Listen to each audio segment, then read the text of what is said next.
Well, hello, and welcome to Stop, Let's Team Up, My Legion Adventure, episode 49. And we're up to a big deal book, the introduction of Computo. It is a two-part story and adventure comics, 340 and 341. I read this originally. This is the first Silver Age. It's one of the earliest Silver Age Legion stories I ever read. My brother had issues 2 and 3 of Legion of Superheroes Volume 1, which is a 4-issue reprint, and the Computer story was issues 3 and 4, and we had those, and that's where I read it. And then, we had the 100-page Giants with other things, and then he put together a collection, and over the years, and we're getting to some that I've never read, but this story I have read a lot. Because we had those 2 reprints, and I read it over and over and over and over and over and over and over again. And every time it's reprinted, I read it, and I love it. It's just one of my favorite Legion stories. It is the first in a series of amazing stories. This is probably, we're going into prime Silver Age Legion. We're going to have a couple more Edmund Hamilton and Jerry Siegel stories, and then Jim Shooter's coming. And we are very close to that. We are 3 stories away, 6 issues. But this is where there's a change. John Forte has passed, and the new art team is Curt Swan and George Klein, who's been doing a lot of the covers. Which, for me, it is the sweet spot. I think my favorite Silver Age art for Legion is Gil Kane and George Klein. They are also in my top 2 for Legion artists. Top 3, top 5. I would say Giffen, Curt Swan Klein, Mike Grell, Dave Cockrum, and John Lytle. Steve Lytle, not John Lytle, Steve Lytle. Are it for me, but it's really good stuff, and we're going to get to talking about it real quick. So hold on, let me give you some dates and facts and times and things, and that stuff, and we'll get into the synopsis, and then I'll give you my take on the first issue. So this is issue Adventure Comics 340, cover date January 1966, cover artist Curt Swan and George Klein, inker, Ira Shapp as letterer. It is got the Adventure Comics featuring Superboy and the Legion of Superheroes. It's got Computo grabbing Superboy, Lightning Lad, and killing Triplicate Girl, and it is as introducing Computo the Conqueror, the electronic enemy programmed to wipe out superheroes.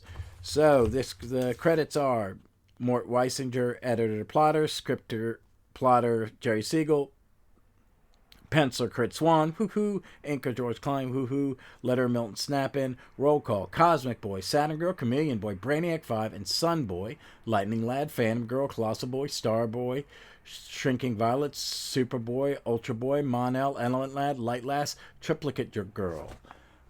And here is the synopsis.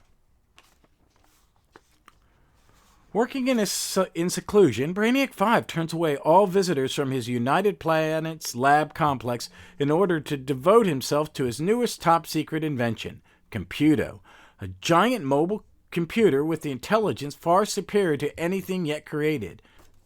Computo devours the contents of an entire encyclopedia within minutes, and even advises Brainiac 5 on its own construction. Then, without warning, it suddenly grabs Brainiac 5, forces him through its body and into an energem induction bubble at top.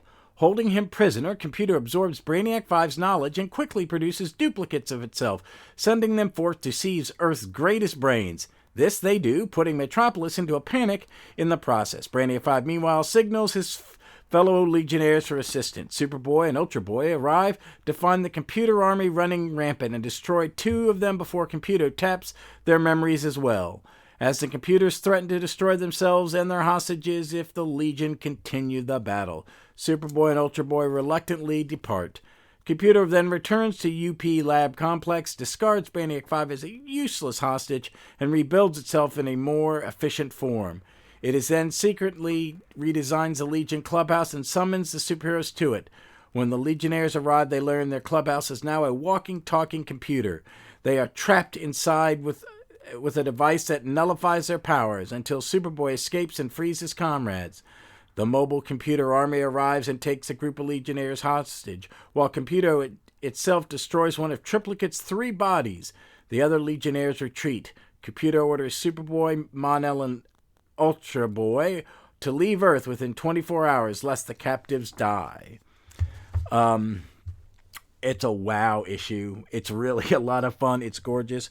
Let me kind of just go through this. I'm up to archive number 5. We're going through this. If you haven't got if you have this, the forward has a great forward by Mark Waid, and he sings the praises of this era very poetically and very correctly. So it's just great. It starts, it's got the inner splash page with. Kind of like a hint at what's going on, and Computer's going, each time I pull a switch, another Legionnaire loses his superpowers, and then they are helpless. My computer army can easily conquer Earth. And then you see Ultra Boy falling and Matter Eater Lad not being able to eat a machine. And the inside blurb of the cover is, Luther, Starfinger, the Time Chapter. They are only a few of the criminal genius that have been clobbered when they tangle with the Legion of Superheroes. So what chance would a mere machine have defeating the Legionnaires? You're in for a shock when the superheroes clash with their most ruthless, formidable foe, Computo the Conqueror. Okay, the change in the art is huge, but not in quality, because I think John Forte and Sheldon Malden and just Forte during his whole run did a stand-up job. So it's just such a different change, and for me, aesthetically, I find it better. Swan's art in this era, right? It really just defines Silver Age comics, Silver Age Legion comics, and how they're going to look. I mean, each character is unique. They have a personality. You can tell there's such perfectly drawn faces that you express what's going on. It's a bit of show. It's still got some of the wacky machine computer designs and stuff of Forte and Aliens, but it's just, this is when I think Silver Age Legion, I think this is when I think classic Legion. This is what I think. It is Swan and Klein. To me, it's one of the eras. There is pre-adventure era, when they're just guest stars. There's the Forte era. I'm just going to name it after him because he is such a powerhouse for those first 30-some issues. And then it's Swan Klein. And I'm going to call it Swan Klein because it's got other writers, but Shooter is the main one. But it's this. And then there is the later adventure action run, and then the Superboy run, which turns into the Cockrum era, the Grell era, the Jerry Conway era, I guess, would be next, and then the Levitz Giffen era, and so on and so forth. But this stuff is just it. The designs are great. Computer's a great character. It is an animated. You believe it's a villain. I think it's had more personality than, say, Starfinger has at times, and has, sometimes Silver Age like Luther is boring to me. But we'll see. But this is one, because, as you all know, Legion Annual number 1, the Giffen Levitz Legion Annual number 1 is probably my favorite Legion comic later on, and I own a physical copy of it because it's that important. I wish I still had these. I did eventually own both of these in their adventure form at some point, but this is great. But just going through it is. Brainiac. This is also the first time you find Brainiac is too big for his britches. It's like it becomes a running trope in Legion that he starts fiddling in the lab and people get hurt. And another death, there's a cause and effect to their actions, that when Triplicate Girl gets killed, or you think she's dead, and that's the way they play it. And we'll find out in the next issue something else happened. But it's just a great one. There's just so much stuff going on. All the Legionnaires that get action, there's some character. They just look fantastic. I'm on page 14, and they're in the hack. It's when the clubhouse is wonking on the wonky its feet because it's now a walking computer. And all the Swan, everybody looks totally different and unique. and like you've known them your whole life. That it's just stunning.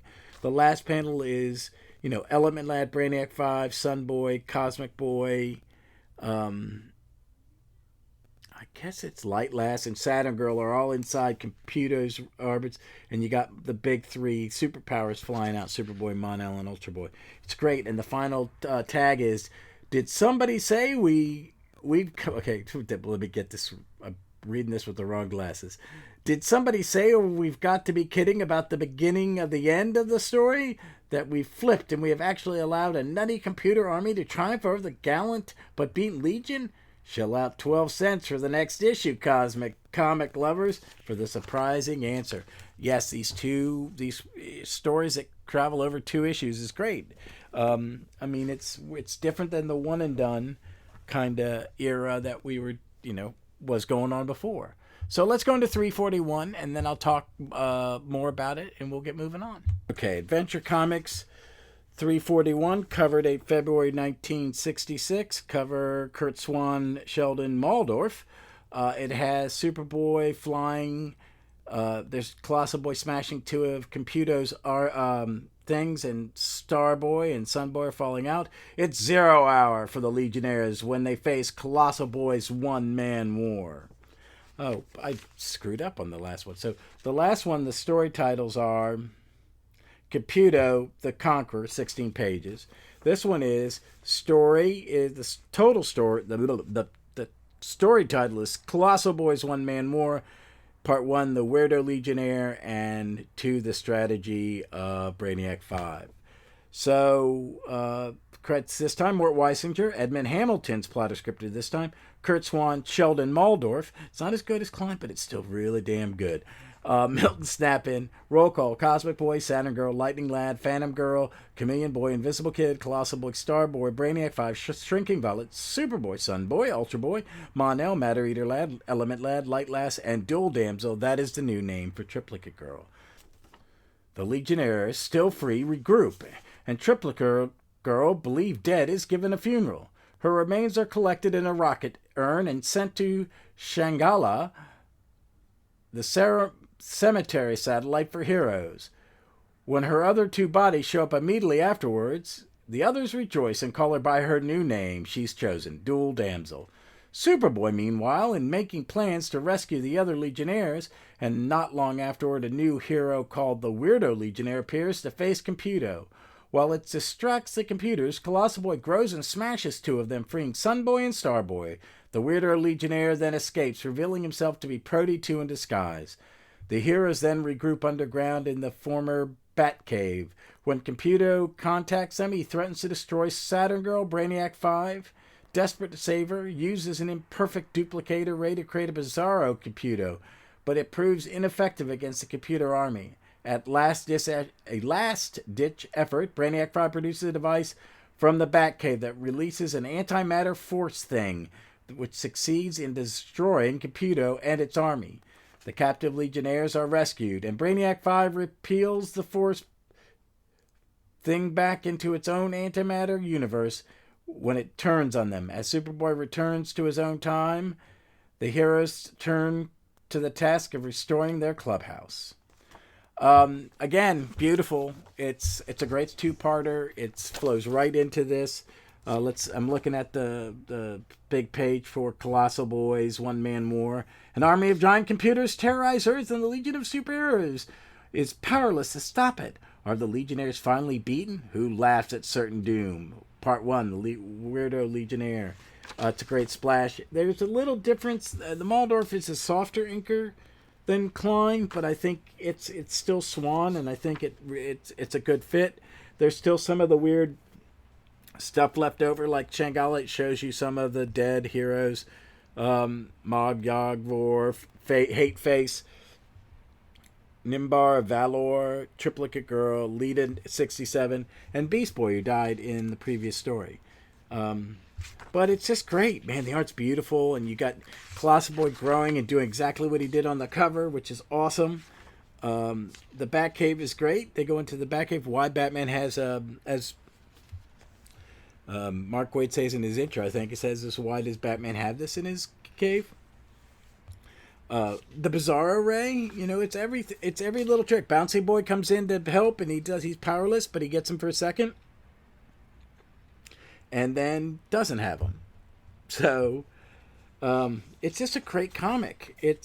And God, man, on page 15, there's it's 14 and 15 where the big battle in the end. There's explosions and there's some action. 15 is a single page action shot with the Legionnaires charging at the exploding army of computer robots, and it's just destruction. It's just great. It's just a great comic. It's a great two-parter. It's available in different places. I read it in the archives. It is on the app in two different versions. The issues are in Adventure Comics, Quai Surprise, and in the 4-issue miniseries where those are reprinted. I think they should put the archives and the omnibuses of Legion in. It's just insane that it's not, because there's so much stuff out there. But again, I love both of these issues. They're fantastic. Read them. Check them out. Find old comics. Fall in love with them. It's sometimes, I read these as a kid, and I knew it was only 5 years in the past. But when you're 9 years old, that's, oh my God, that's forever. And it was really revealing as I started going into Legion with really heavy with, Dave Cockrum and stuff, that I went back and read this and it made me want to read it. And I always did love Silver Age, early Silver Age. I mean, I might have been a little snooty when I was about 18 or 19 about John Forte. I apologize. It's just, I was wrong. But, this stuff just blew my mind. And it's always, if you ask me my favorite Superman artist, it's Curt Swan. Sorry, I'm an old dude, and I just love it. Check him out. This weekend, we'll be covering Danger Street. So let's get into that. Let's do the next thing. We're going. This weekend, Saturday, I will put up Danger Street 2, and we will also do first issue special issue 2 with the Green Team, another Kirby creation. I'm excited, because I don't think I've ever read that one. I don't think it's one we owned when I had floppies. I'm looking forward to that. And next week we will be doing it's Starboy's the tragedy of Starboy. It's some Starboy stuff, and it's great, and it's kind of apropos because I'm working on a big project, which I'm going to tell you about in just a second. But that's our next Legion story. I am planning on doing those Daring Defenders this week and posting it next week, or maybe just posting it Friday. I'm going to cover Giant Size Defenders 2, just to kind of go out there. And then Billy said he'd come on, and I think I'm going to invite him to come and do the next multi-issue arc.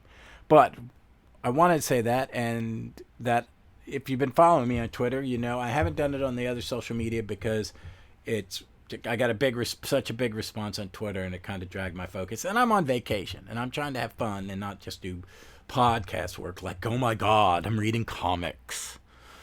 Because I went to the comic shop too to get my comics. But I'm going to start a new podcast. One reason I've cut back to 2 times a week and just doing Legion, and I may pause Legion at times. For special things, take like a week off and do something else in the middle of the week. I've got other plans coming up for the other book coming in, like the Danger Street and the Justice Society stuff, because I'm going to kind of carry them. So I may do those as extras. I'm going to do a roll call of Avengers, and I'm hopefully going to have a guest for that. I'm going to have Jimbo back to do Star Trek and Legion. I've recorded a couple episodes with Ron that'll come up in the next couple months, so that's all going. But my new podcast is a Starman podcast, and it's going to be part of the Stop Let's Team Up network, but it's going to be called something different, and that will be announced someday this week. And when I finally get my promo up and running, I have picked a title, and that will all be announced on probably as a separate drop on Saturday or Sunday. But it's a Starman podcast covering the whole Starman family. So I consider Superman family comic a team book. Same with Batman. It's a team up. So I consider the Starman a team because it's a legacy. And legacy to me is part of that. And it's such a great collection of heroes. And Jack Knight is my favorite superhero. It is my favorite solo comic of all time. But I'm going to cover all of them. Ted, Jack, David, Michael, Prince Gavin, Will, and Tom Cadlor. And It's going to be a mix of me by myself and me and guests. We will jump around. Ted and Jack will be in an episode always together. We'll be following their career paths parallel. We will then jump to other ones. I have lined up a guest for the Starman of 1951, and I've got guests. I'm going to try to have some guests lined up when we get to Tom Keller. I've got it up the first time through, and we'll do Ted and Jack one week. We will do another Starman the next week, and then the next week we will do Ted and Jack, and then we'll mix it up. And if we run out, like the Starman of 51, we're probably only going to have the one episode, but we'll cover Will pretty much straight through, maybe two issues at a time. But we're going to get through all of them, but I'm going to jump it around so everybody who has a different Starman taste gets a little love. I'm a Jack guy and a Ted guy. And I recorded this, and this will drop late, maybe before it's over. But today is Jack Burnley's birthday, the creator of Starman, and the artist of the first half of his Golden Age adventures, and drew a lot of Superman too. So it's good to, he is a legend and a great, and I have his art on a Slurpee cup. But hey, folks, let me wrap this up and say thank you again. Be smart, be safe, be kind, and read some comics.